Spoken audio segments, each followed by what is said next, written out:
In today's video we are going to start Java's new topic which is literals. So आज से पहले आपने literals पढ़े तो होंगे बट आपको लिटरल्स इस तरीके से किसी ने नहीं पढ़ाया होगा। तो देखते हैं, स्टार्ट करते हैं लिटरल्स। सबसे पहले तो जो सभी बताते हैं कि लिटरल एक कांस्टेंट होता है जो हम वेरिएबल में असाइन करते हैं, उस वैल्यू को ही हम लिटरल करते हैं। कोई भी कुछ भी हम असाइन करते हैं अपने वेरिएबल में तो हम उसे लिटरल बोलते हैं। लाइक एग्जांपल देख लेते हैं, int x is equal to 10। यहाँ पे 10 क्या है, एक लिटरल है बिकॉज हम इसको असाइन कर रहे हैं एक्स में। तो आगे देखते हैं इंटीग्रल लिटरल्स। हमारी जो भी इंटीजर वैल्यूज़ होती हैं लाइक उनके लिए जो भी डेटा टाइप्स यूज होते थे, हमने पहले बात की थी डेटा टाइप्स की, वो होते थे बाइट, शॉर्ट, इंट, लॉन्ग। इनको भी हम फॉलोइंग वेज से रिप्रेजेंट कर सकते हैं। जैसे कि हमने अपनी इलेक्ट्रॉनिक्स सब्जेक्ट में पढ़ा होगा डेसिमल, हेक्साडेसिमल और ऑक्टल फॉर्म्स, तो उनमें हम कैसे रिप्रेजेंट करेंगे, तो वो सब भी हमारे लिटरल्स में ही आते हैं। तो एक होता है हमारा डेसिमल लिटरल, इसे हम डेसिमल फॉर्म भी बोलते हैं। एक होता है ऑक्टल फॉर्म यानी कि ऑक्टल लिटरल, हेक्साडेसिमल लिटरल या हेक्साडेसिमल फॉर्म। डेसिमल आपका बेस 10 में होता है। हम जो भी नॉर्मली असाइन कर रहे होते हैं इंटीजर्स लाइक वैल्यूज़ जो भी हम असाइन कर रहे होते हैं तो वो क्या होते हैं, हमारे डेसिमल फॉर्म में होते हैं। जैसे int x is equal to 10, ये हमारे डेसिमल फॉर्म में। अब इसी को अगर मुझे ऑक्टल फॉर्म में लिखना है तो कैसे लिखेंगे, ये तो आपको आज से पहले किसी ने बताया नहीं होगा। तो अगर मुझे इसी चीज़ को ऑक्टल फॉर्म में लिखना है तो मुझे बस क्या करना पड़ेगा, इसके आगे एक ज़ीरो लगाना होगा। हम किसी भी डिजिट के आगे पहले ज़ीरो लगा देंगे तो वो हमारा ऑक्टल फॉर्म में कन्वर्ट हो जाएगा सिंपली। अब देखते हैं ऑक्टल फॉर्म में। ऑक्टल फॉर्म जैसे कि आपको पता है उसमें 0 to 7 डिजिट्स ही अलाउ होती हैं, जैसे 0 1 2 3 4 5 6 7। इसके अलावा हम कोई भी डिजिट ऑक्टल फॉर्म में नहीं यूज़ कर सकते हैं।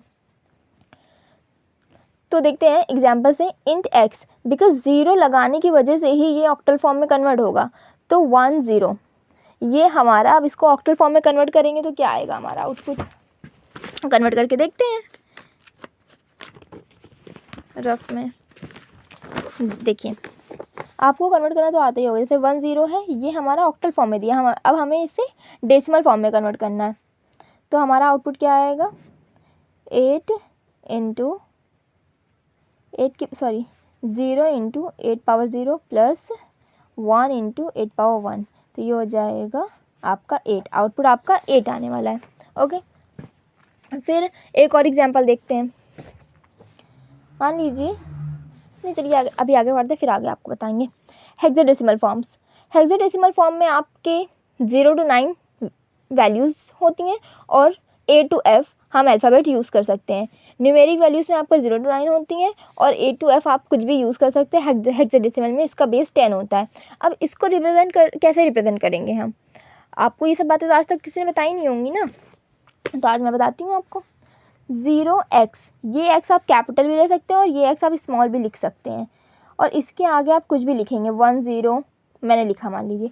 अब ये हो गया आपका, मैंने इसको मान लीजिए साइन कर दीजिए, int x equals to 0x 1 0। ये तो हेक्साडेसिमल फॉर्म में कन्वर्ट करने के लिए ये चीज़ लिखी है, तो इसको तो आप इग्नोर करिए। आपको जो आउटपुट मिलेगा वो इतने से मिलेगा 1 0। तो आपका आउटपुट क्या हो जाएगा, 1 into 10 to the power 1 16 to the power 1 plus 0 into 16 to the power 0। Okay, तो यहाँ पे आपका आउटपुट हो जाएगा 16। ये आपका आउटपुट रहेगा। अब देख लेते हैं, आपसे क्वेश्चन कर लेते हैं। देख, मान लीजिए यहाँ पे मैंने इंट एक्स इक्वल टू 10 लिया, ये आपका डेसिमल फॉर्म के लिए वैलिड है, तो आप इसको, ये आपका एक वैलिड हो गया, इसमें आपको कोई एरर नहीं मिलने वाली है। बट आप जब यहाँ पे असाइन करेंगे int x is equal to 0 7 8 6, because यहाँ पे आपने 0 लगा दिया, तो ये आपका ऑक्टल फॉर्म में आंसर देगा। अब ऑक्टल फॉर्म में आपकी 0 to 7 डिजिट्स अलाउ होती हैं, 0 to 7 न्यूमेरिक वैल्यूज अलाउ होती हैं, बट यहाँ पे 8 मैंने यूज़ कर रखा है, इस वजह से आपको कंपाइल टाइम एरर मिलेगा, integer number too large, x is equals to int x is equals to 0 7 8 6। Okay, फिर यहाँ पे आते हैं int x is equals to 0 7 7 7, because यहाँ पे 0 इट मीन्स ये ऑक्टल फॉर्म की बात हो रही है। अब ऑक्टल फॉर्म में 0 to 7 में से 0 to 7 में से हम कोई भी डिजिट यूज़ कर सकते हैं। मान लीजिए मैंने यहाँ पे 7 7 7 लिखा है, यहाँ पे 7 1 6 भी मैं लिख सकती हूँ, कुछ भी लिख सकती हूँ। तो ये वैलिड है आपका, आप इसको असाइन कर सकते हैं। ये आपका एक आउटपुट, आपको एक आउटपुट मिलेगा। तो आपको ये किस तरीके से आउटपुट मिला, तो ये मैं आपको समझा देती हूँ। यहाँ पर 077 हमने असाइन कर रखा है इंडेक्स, ठीक। तो देख लेते हैं, 7 × 8 की power 2 plus 7 × 8 power 1 plus 7 × 8 power 0। इस साइड से हम चलाते हैं, ये 0 1 2, ओके।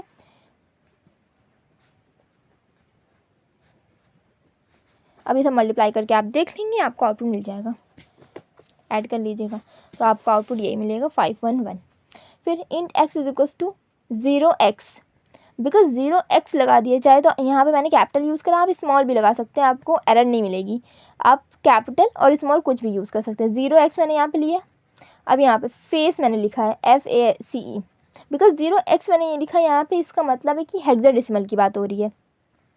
अब उसमें मैंने बताया था कि 0 to 9 and A to F आप कुछ भी यूज़ कर सकते हैं। तो यहाँ पे देखिए A to F के बीच के ही सारे अल्फ़ाबेट्स हैं, तो ये आपका एक वैलिड है। आप ये वैल्यू इसमें असाइन कर सकते हैं x में, इसमें आपको वैलिड आउटपुट मिलेगा, जो कि ये होगा ये। इसको भी मैं आपको करके दिखा देती हूँ। आपका 0 to 9 होता है, A आपका होता है 10 होता है मे बी,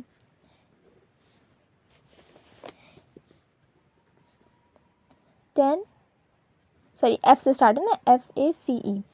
तो ये रहेगा 16 × F कितना होता है, F 15 होता है मे बी, प्लस ये मैं आपको भी कंफर्म करके बता रही हूँ। पहले तो ये देख लेते हैं example, int x is equals to 0x beef. ये भी आपका एक वैलिड आउटपुट देगा। बट जब मैंने यहाँ पे लिखा int x is equals to 0x beer, अब ये 0 से f के बीच में इतना पार्ट तो है, लेकिन r आउट ऑफ रेंज है। तो दैट्स वाई यहाँ पे आपको एरर मिलेगा, कंपाइल टाइम एरर मिलेगा आपको सेमीकोलन का, कि मतलब इसको तो वो इग्नोर कर देगा कम्प्लीटली, उसको लगेगा कि यहाँ पे आपने सेमीकोलन एक मिस कर दिया है, कंपाइलर को लगेगा कि आपने यहाँ पे सेमीकोलन मिस कर दिया है। दैट्स वाई तो वो आपको देगा compile time error semicolon expected, int x is equals to 0x, पूरा आपको ये लिख करके दे देगा। अब यहाँ पे आते क्लास टेस्ट एक है आपकी, आपने क्लास टेस्ट बनाया, फिर उसमें public static void main string ARGS। आप ARGS भी लिख सकते हैं, वो तो वेरिएबल का नेम है ना, आप कुछ भी लिख सकते हैं। यहाँ पे कुछ लोगों को लगता है कि ARGS ही हमेशा हम लिखेंगे, बट ARGS नहीं लिखा जा सकता। ज़रूरी नहीं कि हम ARGS लिखें, ARGS नहीं लिखेंगे तो हमें एरर मिलेगा, ऐसा कुछ भी नहीं है। आप A भी लिख देंगे तो भी, A की जगह आप B भी लिख देंगे तो भी आपको एरर नहीं मिलने वाली है। कुछ चीज़ें तो हम लोग मान लेते कि ये ऐसा नहीं है तो ऐसा ही हो, ऐसा नहीं है तो ऐसा हमें एरर मिल जाएगी, ऐसा कुछ भी नहीं है। यहाँ पे आप वेरिएबल का नेम है तो जाहिर सी बात है हम कुछ भी ले सकते हैं। फिर यहाँ पे मैंने कुछ अंदर वैल्यूज असाइन की है, int x is equals to 10, int y equals to 0 1 0, int z equals 0x 1 0। ये आपकी डेसिमल फॉर्म में, ये ऑक्टल फॉर्म में, ये हेक्साडेसिमल फॉर्म में है। इन सबको मैं प्रिंट करा रही हूँ। आपको आउटपुट जो मिलेगा वो सारी इंटीजर वैल्यू डेसिमल फॉर्म में ही वैल्यूज़ मिलेंगी, ओके, बिकॉज कन्वर्ट कर देता है आपका कंपाइलर। ये आपको 10 मिल जाएगा एज इट इज़, ये आपको 8 मिल जाएगा एज इट इज़, ये आपको 16 मिल जाएगा एज इट इज़। मैंने आपको ये दोनों चीज़ें कन्वर्ट करके अभी पहले दिखाई हैं, मैंने पहली वाली वैल्यूज़ यूज़ करी हैं।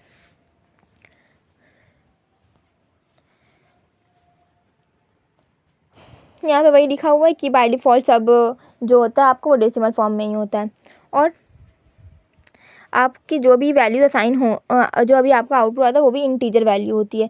आप ये ना सोचें कि अगर वो ज़्यादा बड़ी हो जाएंगी तो वो आपकी लॉन्ग में आ जाएंगी, वो ऑटोमेटिक लॉन्ग में नहीं लेगा। जब तक कि आप एल लगाएंगे नहीं, आप मेंशन नहीं करेंगे एल को, तब तक वो आपका लॉन्ग में नहीं लेगा। आपको वो एरर जनरेट कर सकता है बिना एल के कि integer values too large, but वो आपको लॉन्ग में कंसिडर ऑटोमेटिक, कंपाइलर आपको ऑटोमेटिक लॉन्ग नहीं कंसिडर करेगा जब तक आप एल अपने आप से मेंशन नहीं करेंगे। तो जब तक आप यहाँ पे एल, यहाँ पे आपने करा, ये इसने इंट माना, जैसे ही आपने यहाँ पे एल लिख दिया तो वो आपको यहाँ पे कंपाइलर एरर दे देगा, possible loss of precision found long required int. ये सब बातें मैंने आपको कल बताई थी कब क्या क्या रहेगा। फिर long L equals to 10 L मैंने करा, तो ये बिल्कुल वैलिड है, ये आपका राइट है, तो यहाँ पे आपको कोई एरर नहीं मिलने वाली है।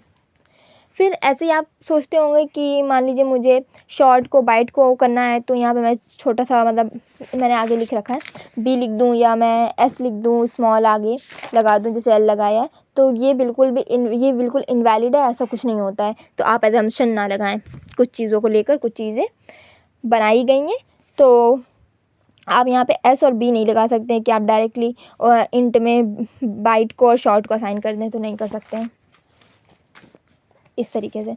सो अगर आपने बाइट लिख करके बी इक्वल टू 10 करा है तो वो कंपाइलर आपका बाइट ही कंसिडर करेगा, बिकॉज ये आपकी बाइट की रेंज में है, ये भी आपकी बाइट की रेंज में है, तो उसको बाइट ही कंसिडर करेगा। बट जैसे ही आप 128 लेंगे, क्योंकि ये आउट ऑफ रेंज हो गया है, ये आपका दे देगा, ये आपको कंसिडर कर लेगा एज इंटीजर, और आपको यहाँ पे एरर मिल जाएगी इंटीजर वैल्यू, इंटीजर आपको एरर मिलेगी possible loss of precision found int required byte. Okay, जैसे कि यहाँ मैंने लिख रखा है। फिर शॉर्ट के लिए भी सेम, जब तक आप शॉर्ट की रेंज में वर्क करेंगे तब तक तो आपका कंपाइलर आप वो चीज़ आपकी शॉर्ट में कंसिडर करेगा, बट जैसे ही आप आउट ऑफ रेंज जाएंगे आपको एरर मिल जाएगी possible loss of precision found int required short, possible loss of precision. ठीक, फ्लोटिंग पॉइंट, फिर आपके होते हैं कुछ floating point literals. Floating point, सबसे पहले तो आपको एक डाउट ख़त्म करना पड़ेगा कि बाय डिफ़ॉल्ट मान लीजिए मैंने कोई वैल्यू ली फ्लोट f इक्वल्स टू 1.07, ये मैं असाइन करूँगी, तो आपको क्या लगता है ये वैल्यू असाइन हो जाएगी? आपको यहाँ पे एरर मिलेगा, ये वैल्यू असाइन नहीं होगी, बिकॉज जावा में हम डायरेक्टली कोई वैल्यू को फ्लोट में नहीं असाइन कर सकते हैं, आपकी ये value as a double consider हो जाएगी। ओके, आपको यहाँ पे एरर मिलेगा पॉसिबल लॉस ऑफ प्रिसिशन, यहाँ पे एरर आ जाएगी, कंपाइल टाइम एरर आएगी, possible loss of precision found double required float, आपको इस तरीके की एरर मिलेगी। ओके, अगर आपको फ्लोट में नहीं, आप चाहते कि नहीं मुझे फ्लोट में ही चाहिए, मुझे डबल नहीं कंसिडर करना है, तो आप फ्लोट में इस तरीके से साइन करेंगे जावा में 1.07 f लगाना पड़ेगा, चाहे आप इसको कैपिटल में f लगाएं चाहे स्मॉल में f लगाएं, नो मैटर, आपको f लगाना पड़ेगा, तभी आप फ्लोट में असाइन कर पाएंगे अपनी कोई वैल्यू। अदरवाइज़ बाय डिफ़ॉल्ट आपका जो होता है डेसिमल, आपकी जो फ्लोटिंग पॉइंट वैल्यूज़ होती हैं वो बाय डिफ़ॉल्ट डबल में होती हैं। ओके, तो अगर आपको डबल में साइन करना है तो आप डायरेक्टली डबल में साइन कर सकते हैं, उसके लिए डी और कैपिटल की नीड नहीं है। डी इक्वल 1.07, ये आपका करेक्ट है। अगर आप इसके आगे डी भी लगा देंगे तो भी करेक्ट है, आपको एरर नहीं मिलेगी, बट इसकी ज़रूरत ही क्या है जब हम डायरेक्ट कर सकते हैं, तो हम एक चीज़ अपनी क्यों बढ़ाएं फालतू में, बट आपको यहाँ पे एरर नहीं मिलेगी, ये बात आप ध्यान रखिएगा। इंटरव्यू में कुछ भी पूछ सकता है ना, आपको छोटी छोटी चीज़ें पता होनी चाहिए। अगर मैंने यहाँ पे, ये तो वेरिएबल नेम है, इसको ना मत आप कंसिडर करने लगे कि यहाँ पे आपने डी क्यों लिखा हुआ है। यहाँ पे अगर मैं कैपिटल डी लिखूँ चाहे स्मॉल डी लिखूँ, उससे कोई एरर नहीं आने वाली आपकी, बट ये सब हम रिकमेंड नहीं करते हैं, बिकॉज जब हमारा इस नए से काम हो रहा है तो हम इसे क्यों रिकमेंड करें फालतू में, इसलिए। बट ये दोनों आपको एरर नहीं देंगे, इतना तो ध्यान रखें। आते हैं अपने फ्लोटिंग पॉइंट्स पे, यहाँ पे मैंने वही सब लिख रखा है, देख लेते हैं। डबल का ये आपका वैलिड है, ये भी आपका वैलिड है, और ये भी आपका वैलिड है, बट फ्लोट अगर, हाँ एक और चीज़, नॉर्मली भी हम असाइन कर रहे होते हैं फ्लोट में तो आपको एरर मिलेगा, क्योंकि ये डबल ही कंसिडर होता है, तो हम जब डी लगा देंगे तो भी वो डबल ही रहेगा ना, फ्लोट तो बन नहीं जाएगा, तो इस वजह से यहाँ पर डी आप लगाएं, चाहे कैपिटल डी लगाएं, तब भी आपको एरर मिलेगी फ्लोट में।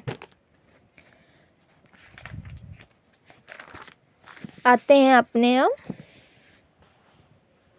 और एग्जांपल्स पे, जो मैंने आपको सब बताया मैंने यहाँ पे लिख रखा है थ्योरी में, अगर आप चाहें तो पढ़ सकते हैं, सारे एग्जांपल मैंने आपको बता दिए हैं। एक और चीज़, अगर आप चाहते हैं कि मुझे मेरी जो मैंने हेक्साडेसिमल वैल्यूज़ ली हैं वो मैं डायरेक्टली डबल में असाइन करूँ, आप कर सकते हैं, बट कंडीशन इज़ दैट कि उसके आगे कोई डेसिमल में आपको फ्लोटिंग पॉइंट वैल्यूज़ फिर नहीं यूज़ करनी है।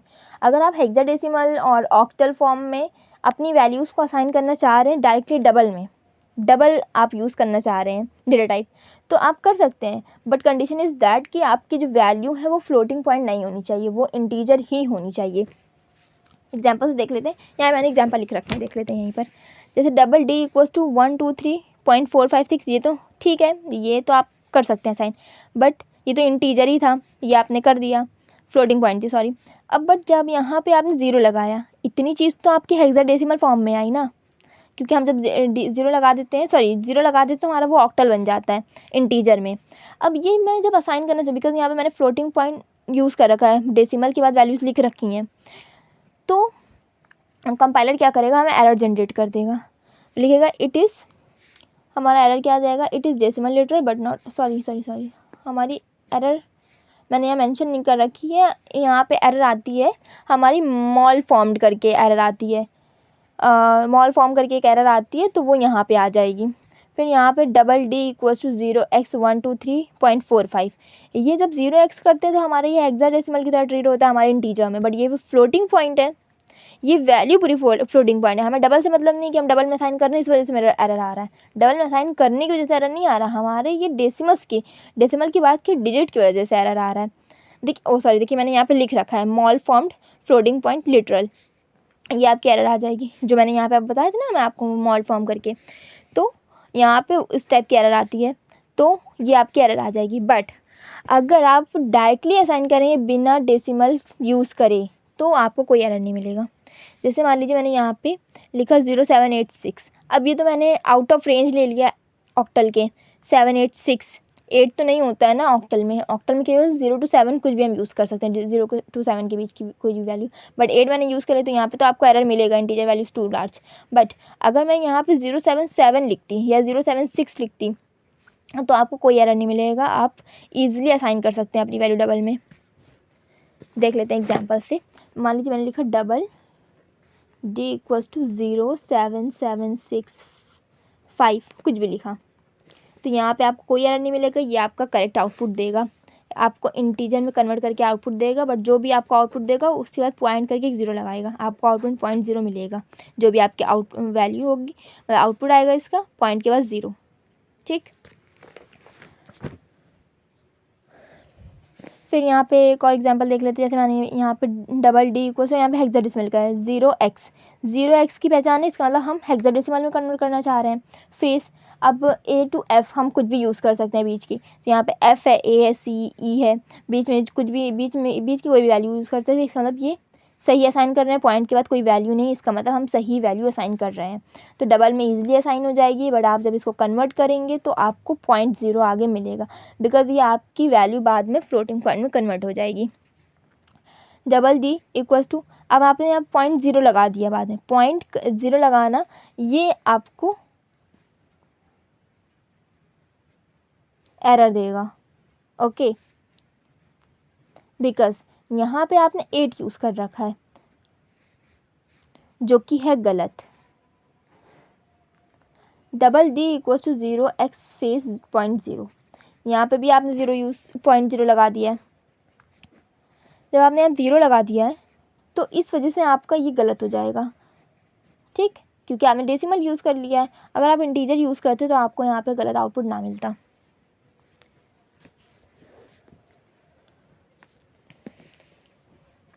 फिर आते हैं अपने, ये सब आप एग्जांपल देख लीजिएगा, डबल डी इक्वल्स टू 10, ये सब तो नॉर्मल ही है। फिर आते हैं अपने बूलियन लिटरल पे। एक और डबल में हम अपना एक्सपोनेंशियल फॉर्म में भी लिख सकते हैं, जैसे 1.2 E3 का मतलब होता है E मतलब 10, और जितना भी है E के पास 10 लिख दो, जितना E के आगे लिखा उसको पावर में लिख दो, तो ये होता है। आप मैंने यहाँ पे 1.2 E3 लिखा है, तो आप इस तरीके से लिख दो 1.2 × 10⁻3, इस तरीके से आप मल्टीप्लाई करके भी आउट लिख सकते हैं अपना आंसर, आउटपुट नहीं मतलब असाइन कर सकते हैं। E3 शॉर्ट फॉर्म मतलब एक्सपोनेंशियल अलाउ है, इस वजह से मैंने लिखा है, ताकि आपको समझ में आए कि हाँ एक्सपोनेंशियल भी इसमें अलाउ है, हम असाइन कर सकते हैं एक्सपोनेंशियल फॉर्म में वैल्यू। फ्लोट में हमें F लगाना पड़ेगा, ये सब मैं आपको बता ही चुकी हूँ। फिर आते हैं अपने बूलियन लिटरल्स पे। बूलियन में केवल 2 ही वैल्यूज़ अलाउड होती हैं, एक होती है ट्रू, एक होती है फॉल। तो ये सब मैंने आपको कल बताया था, ये आप पढ़ लीजिएगा, बार बार नहीं बताऊँगी। कैर लिटरल, अब आते हैं कैर लिटरल पे। कैरेक्टर, हम कैरेक्टर को सिंगल कोट्स में असाइन करते हैं और उसके अंदर सिंगल वैल्यू होती है। कैरेक्टर इसी को अलाउ करता है, ठीक, ये तो आप सबको पता ही होगा। बट इसके अलावा कैरेक्टर क्या क्या अलाउ करता है हम आज इस वीडियो में वो भी जानेंगे। चलिए देखते हैं।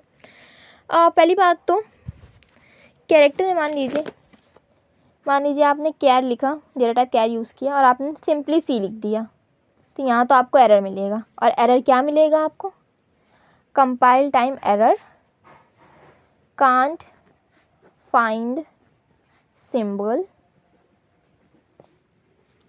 अब आपको पता कैसे चलेगा कि यही एरर आएगा। अच्छा देखिए, ये सी आपका ना इंटीजर है, ठीक, ना ही ये आपका स्ट्रिंग है, स्ट्रिंग हो तो डबल कोट होता, ना ही आपका ये बूलियन है, बूलियन होता तो ट्रू फॉल्स होता।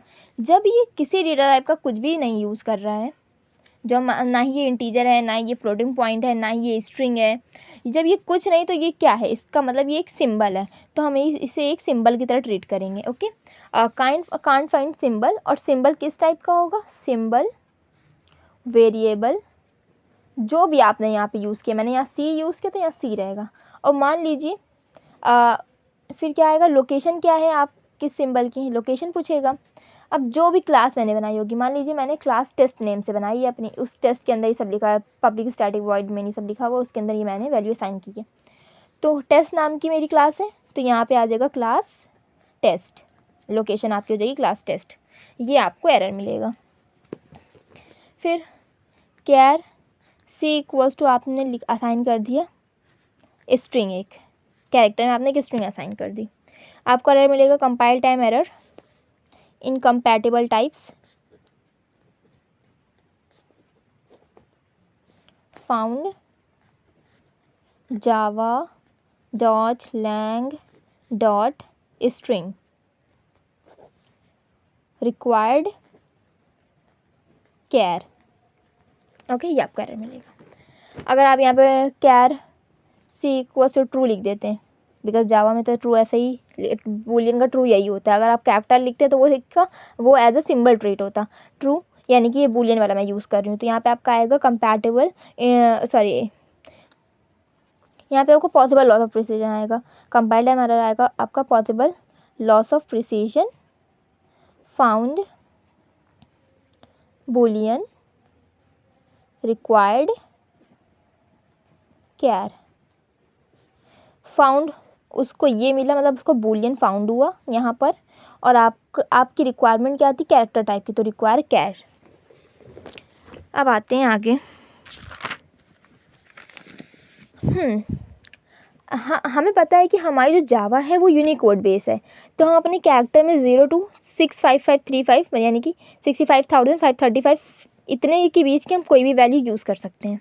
ओके, तो आपको पता होगा हमारे जो स्मॉल अल्फ़ाबेट्स होते हैं A to Z, ये 97 से स्टार्ट होता है। अब आप काउंट करके आगे का देख लीजिएगा, 97 पे A होता है, 98 पे हमारा B होता है, 99 पे हमारा C होता है, इस तरीके से।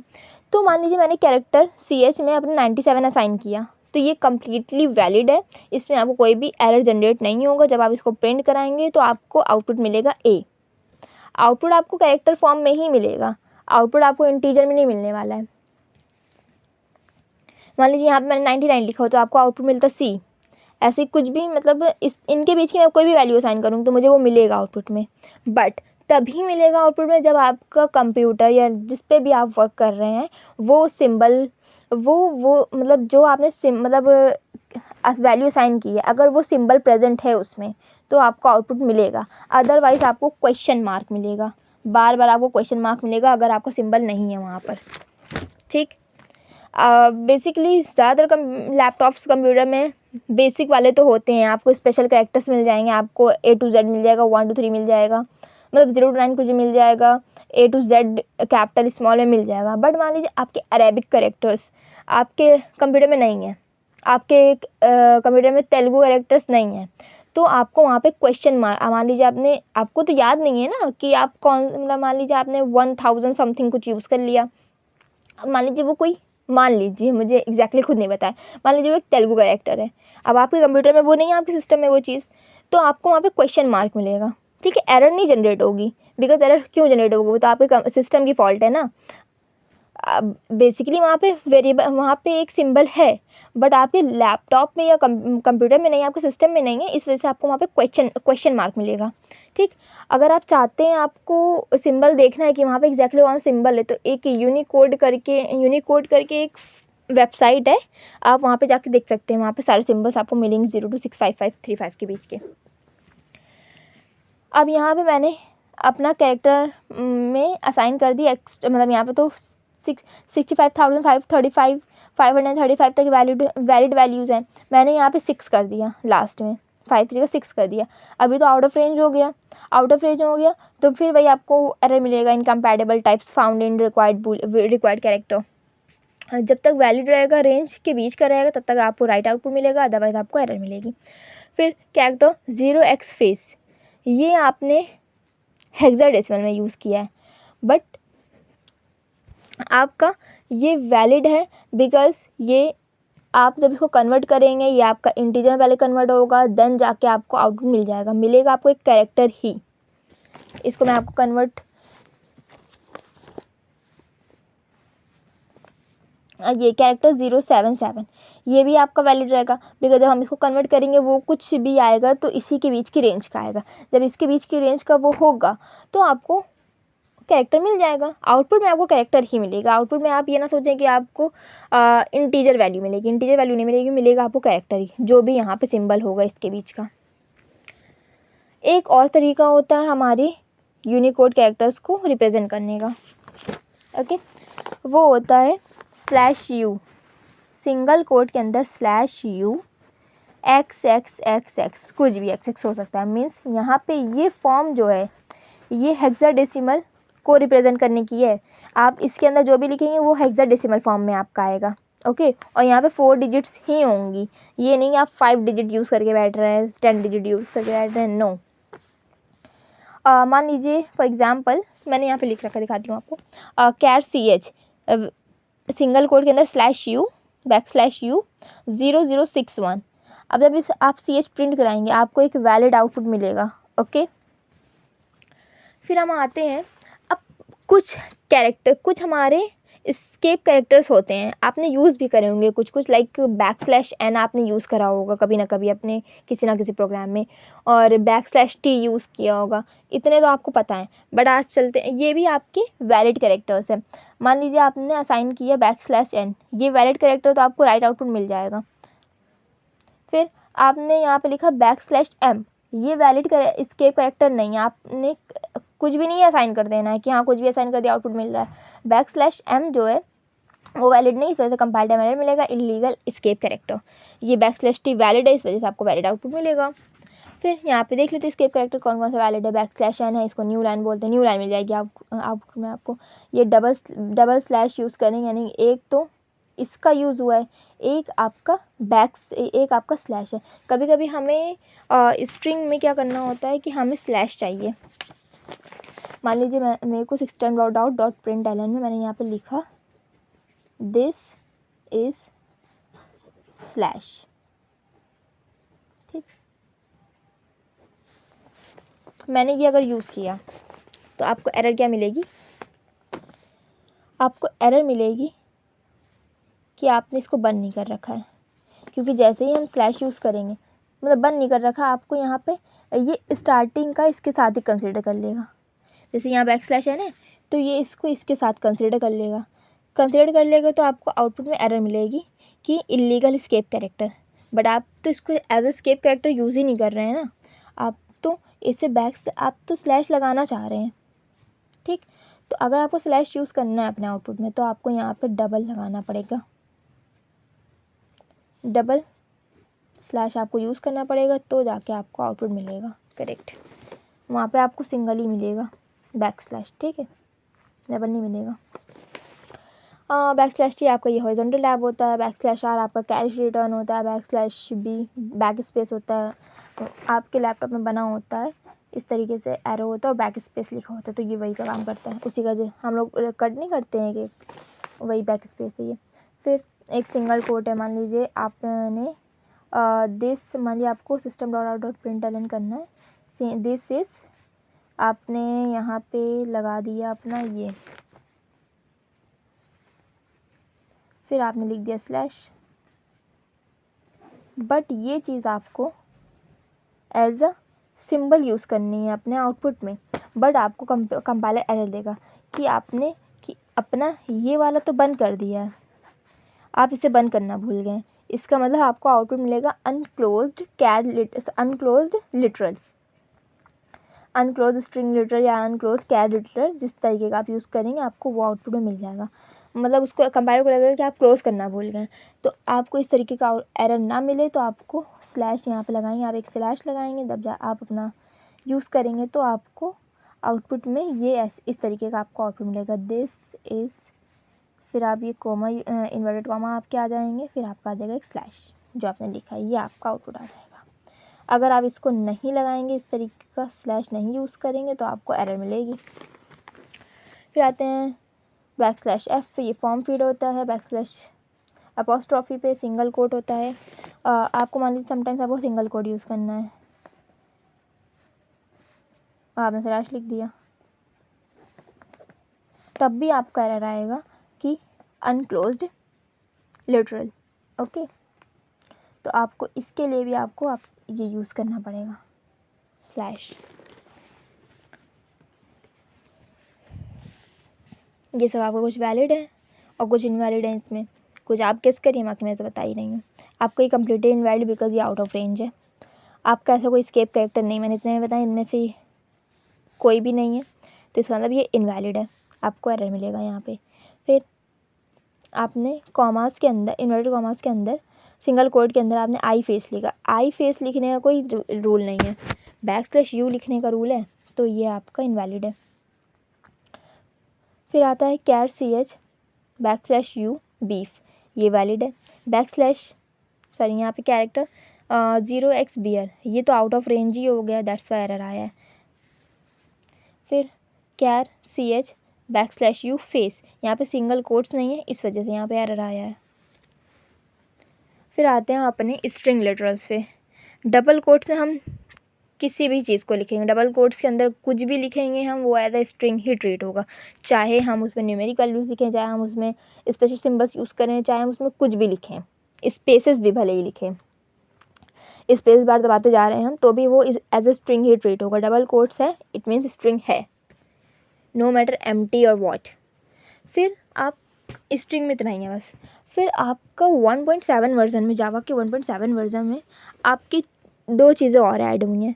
एक आपका बाइनरी लिटरल ऐड हुआ है, तो पहले बाइनरी लिटरल पढ़ लेते हैं, फिर चलते हैं आगे। 1.7 के पहले आपका डेसिमल फॉर्म था, ऑक्टल फॉर्म था और हेक्साडेसिमल फॉर्म था। 1.7 में आपका आ गया बाइनरी लिटरल। आप बाइनरी लिटरल्स भी देख लेते हैं क्या होते हैं। बाइनरी लिटरल में केवल 0 1 अलाउ होता है, और जैसे कि हमने हेक्साडेसिमल के, ऑक्टल के लिए 0 स्टार्टिंग में कोई भी डिजिट के पहले 0 लगाना पड़ता है ऑक्टल में कन्वर्ट करने के लिए, ठीक, ऑक्टल फॉर्म में यूज़ करने के लिए। हेक्साडेसिमल में यूज़ करना तो उसके पहले 0x लगाना होता है, ऐसे ही बाइनरी को यूज़ करने के लिए 0b लगाना पड़ता है। b आपका कैपिटल भी हो सकता है, स्मॉल भी हो सकता है। और एक बात, हाँ, आपने जितने भी हेक्साडेसिमल में मैंने फेस लिखा था, आप इस फेस को f स्मॉल फेस में भी लिख सकते हैं, मतलब मैंने यहाँ पे कैपिटल F यूज़ किया, आप स्मॉल f भी यूज़ करते तो भी आपको सेम ही आंसर मिलेगा। इस चीज़ में आपका केस सेंसिटिव नहीं फॉलो होता है। ओके, तो बूलियन के लिए 0b लिखते हैं, आपका कैपिटल भी हो सकता है, स्मॉल भी हो सकता है। तो एक एग्जांपल देख लेते हैं, int x = 0b, यानी कि हम बाइनरी की बात कर रहे हैं। 0b देख के आपको समझ आना है कि हाँ ये बाइनरी की बात हो रही है। यहाँ पे मैंने 1 1 1 लिखा है, अब इसको हम कन्वर्ट करेंगे, हमारा आउटपुट आएगा 15। यहाँ मैंने प्रिंट कराया है तो यहाँ पे आउटपुट आ जाएगा आपका 15। कन्वर्ट करके देख लेते हैं, 1 1 1 1 है, ये आपका 2 में दिया है, हमें इसको डेसिमल में कन्वर्ट करना है। ओके, डेसिमल में कन्वर्ट करना है, क्या करेंगे, 1 × 1 की पावर 0, सॉरी 2 की पावर 0, डेसिमल जो बाइनरी 2 का होता है ना। सो यहाँ पे 1 × 2 की पावर 1 + 1, 2 की पावर 2 × 1 + 2 की पावर 3 × 1। अब देखते हैं, यहाँ पे 1 आएगा, यहाँ पे क्या आएगा 2, यहाँ पे 4, यहाँ पे 8, 15 आ गया आपका। फिर आते हैं 1.7 में आपके एक और चीज़ ऐड हुई थी, इन्हेंसमेंट हुआ था आपका, वो था अंडरस्कोर्स का। हम अपनी डिजिट्स के बीच में हम अंडरस्कोर भी यूज़ कर सकते हैं। मान लीजिए मैंने डबल नहीं, पहले एक एग्जांपल रख के समझते हैं। मान लीजिए मैंने 1 2,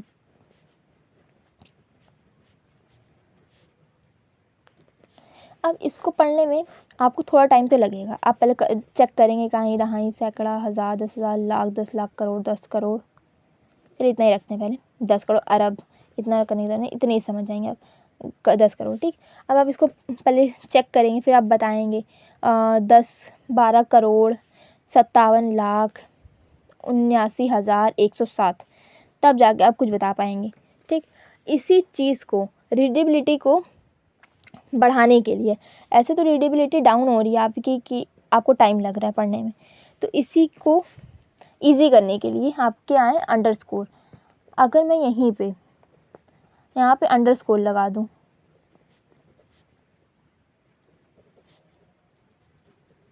तो आपको ज़्यादा मेहनत नहीं लगेगी, तो आप इजीली पढ़ सकते हैं 12,57,79,107। आपको ज़्यादा मेहनत तब नहीं करनी पड़ेगी। इसीलिए हमारे अंडरस्कोर आए थे, जैसे कि मैंने यहाँ पे लिखा ही है, आप पढ़ सकते हैं यहाँ पे। इसका मेन एडवांटेज यही था, अप्रोच इज रीडेबिलिटी और the main advantage of this approach is readability of the code will be improved. ठीक, आपके कोड की रीडेबिलिटी इम्प्रूव हो जाती है। अब मान लीजिए कुछ मैंने इस तरीके से अंडरस्कोर यूज़ करा, अब कुछ बच्चे हो सकते हैं वो यहाँ पे एक एक के बाद ही अंडरस्कोर लगा दें, हर सारे डिजिट्स के बाद अंडरस्कोर लगा दें। अब किसी ने ये लगाया, अब किसी ने मान लीजिए 1 2 5 7 के बाद लगा दे, सब अलग अलग अंडरस्कोर लगा रहे हैं, बट आउटपुट में क्या मिलेगा? आउटपुट में आपको सेम ही यही वाली वैल्यू ही मिलेगी, क्योंकि आफ्टर कंपाइलेशन आपके सारे अंडरस्कोर रिमूव कर दिए जाते हैं और आपकी सारे अंडरस्कोर आपके रिमूव कर दिए जाते हैं। जैसे ही आपके अंडरस्कोर रिमूव कर जाएंगे आपकी एक ही वैल्यू मिलेगी जो कि होगी ये, तो आपको हर बार आउटपुट में सेम ही आउटपुट मिलेगा, चाहे आप जितने भी डेसिमल इधर उधर कर लीजिए। एक ये बात, एक ये कि आप केवल बीच में ही आप लगा सकते हैं। जैसे ही मैंने स्टार्टिंग में लगाया आपको यहाँ मिलेगा एरर, ठीक, लास्ट में लगाया एरर, क्योंकि इन सब जगह लगाने की कोई ज़रूरत ही नहीं है। जो चीज़ ज़रूरत नहीं है वहाँ पे आपको एरर मिलेगा जावा में। मान लीजिए मैंने 1 2 3.456 लिया, ठीक, अब मैंने यहाँ पे लगाया, यहाँ पे लगाया, यहाँ पर भी लगा दिया पॉइंट के पहले भी, तो अभी आपको एरर मिलेगी, क्योंकि यहाँ पे भी नीड नहीं है लगाने की, रीडेबिलिटी का यहाँ से कोई मतलब ही नहीं है, इस वजह से यहाँ पे भी जैसे ही आप लगाएंगे आपको एरर मिल जाएगी। और जैसे कि मैंने यहाँ पर एक डिजिट्स के बीच में सिंगल अंडरस्कोर यूज़ करें, आप चाहें तो मल्टीपल अंडरस्कोर्स भी यूज़ कर सकते हैं, आपको एरर नहीं जनरेट होगी, सारे आपके अंडरस्कोर्स कंपाइलेशन के टाइम रिमूव कर दिए जाएंगे। अब आते हैं, देख लेते हैं कि आप किस किस चीज़ में कन्वर्ट कर सकते हैं। आप बाइट से शॉर्ट में, बाइट की वैल्यूज़ को शॉर्ट में डाल सकते हैं, बिल्कुल डाल सकते हैं। शॉर्ट की वैल्यूज़ को इंट में यूज़ कर सकते हैं, बिल्कुल कर सकते हैं। इंट की वैल्यूज़ को लॉन्ग में यूज़ कर सकते हैं, बिकॉज इनके रेंजेस तो बड़ी होती हैं और इनकी बाइट्स, ये 1 बाइट का, ये 2 बाइट का, 4 बाइट का, तो ज़्यादा वैल्यूज़ कंटेन कर सकता है। छोटे वाले को ये स्टोर कर सकता है अपने, बिकॉज ये 4 बाइट का, ये 8 बाइट का भी स्टोर कर सकता है।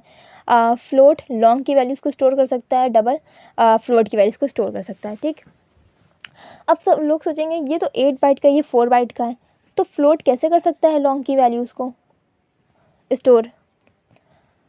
बट फ्लोट कर सकता है, बिकॉज यहाँ पे मेमोरी लोकेशन, हाँ, इन दोनों का जो मेमोरी रिप्रेजेंटेशन है वो अलग अलग होता है। आज एक आपको मैं एग्जांपल बता रही हूँ, मान लीजिए एक आपका क्लास है, मान लीजिए आपके 2 क्लासेस हैं, एक क्लास ए है, एक क्लास बी है। ठीक, यहाँ पे सिंगल सीट्स हैं जिस पे केवल सिंगल बच्चा बैठ सकता है, वो है 50 सीट्स।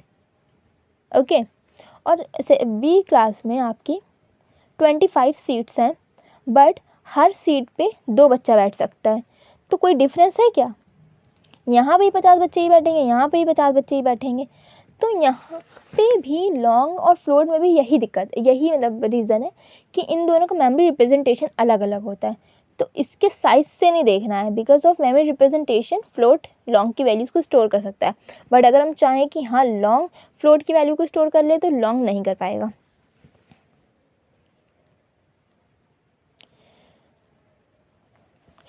कैरेक्टर इंटीजर कैरेक्टर की वैल्यूज़ को भी स्टोर कर सकता है जब तक कैरेक्टर की रेंज हो, बट कैरेक्टर नहीं कर सकता, बिकॉज इंटीजर हमारे नेगेटिव भी होते हैं, पॉजिटिव भी होते हैं। इस वजह से कैरेक्टर तो हमारा केवल पॉजिटिव होता है ना, और उसकी रेंज भी हमारी केवल 65,535 होती है, तो इंटीजर काफ़ी बड़ा होता है, तो कैरेक्टर नहीं कर सकता स्टोर। और शॉर्ट में भी यही दिक्कत है, ये जो 2 बाइट्स का ये भी 2 बाइट का है, ये दोनों, और ये 1 बाइट का, ये क्यों नहीं कर सकते एक दूसरे को? क्योंकि इनमें साइंस की वजह से, बिकॉज कैरेक्टर हमारा पॉजिटिव साइन ही अलाउ करता है और बाइट हमारा नेगेटिव भी लेता है पॉजिटिव भी लेता है, शॉर्ट भी हमारा नेगेटिव पॉजिटिव लेता है, इनकी रेंजेस अलग अलग होती हैं, दैट्स अ कैरेक्टर। और शॉर्ट एक दूसरे में असाइन नहीं किए जा सकते हैं, इनकी वैल्यूज असाइन नहीं की जा सकती हैं। तो यहीं पे हमारा लेक्चर ख़त्म होता है। Thank you so much. Please subscribe my YouTube channel.